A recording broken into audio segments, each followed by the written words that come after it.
Welcome to the .NET interview community. I'm your host Nirbhay Chauhan, a developer, author, and a trainer passionate about leveling up the skills.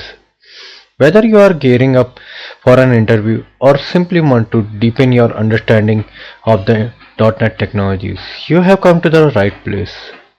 I have authored several interview preparation books which are available on Amazon, and the links of these books are given below in the description box. So let's dive into today's question and see how we can tackle it together. So friends, our today's question is explain the design pattern in C Sharp. As you all know that this question is one of the most interview asked question for the .NET developers. So if you are preparing for the .NET developer interview, this is one of the most important topic that you must prepare, and also in thorough concept should be clear. So explain the design patterns in C Sharp will understand about the design patterns. The design patterns are reusable solution to common software design problem. They provide a general framework or template of solving specific issues, promoting better code organization, maintainability, and flexibility. In C Sharp, design patterns are implemented using the principles of object-oriented programming, where inheritance, polymorphism, and encapsulation are being used. So, using these object-oriented principles, you can create some design patterns, and that will help you in solving the common software design problem. So, let's see how we can categorize some of the common design patterns, and we will deep dive into each of these categories of design pattern. So the first pattern, which is very common, is creational pattern. This pattern deals with the object creation mechanism.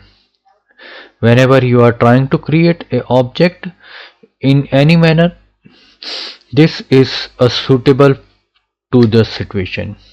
So the creational patterns are used over here. The very common creational pattern is singleton pattern. This ensures that only one instance of a class exists and provide a global point of access to it. This is the singleton pattern. Then the next is factory method.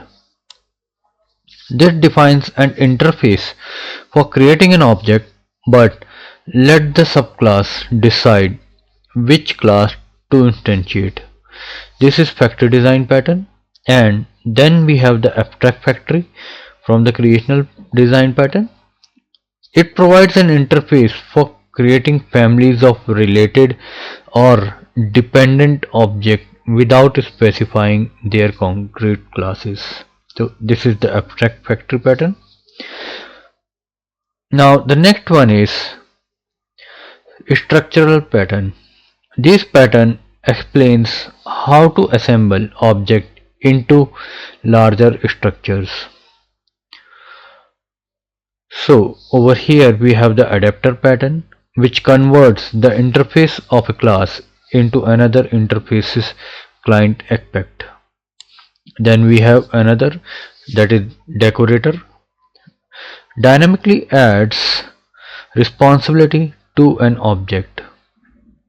The next is facade, provides a simplified interface to a complex subsystem. So these are the structural types of design pattern. Now we'll have a look into a behavioral pattern. These patterns are concerned with how class and object interact and distribute responsibilities.